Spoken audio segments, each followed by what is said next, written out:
Alam nyo ba yung mga ganitong klaseng video ay inaabot ng 100 million views lang naman?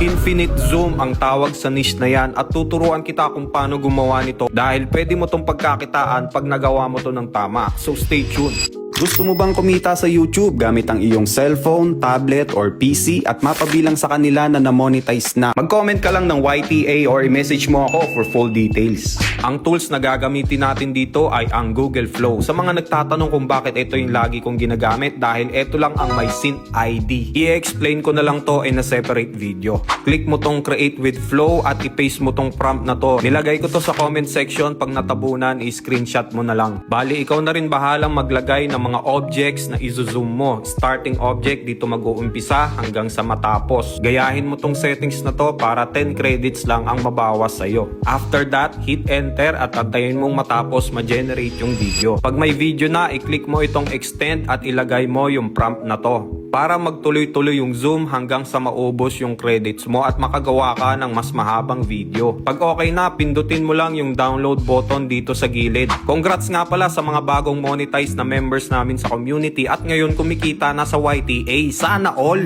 Daily uploads tayo dito mga lodi, kaya huwag kakalimutan mag-follow, like, and share. Kung gusto mo naman matuto ng YouTube automation at ma-monetize kagaya nila, pumunta ka lang sa Facebook app ko, link in bio, or i-DM mo ako lodi.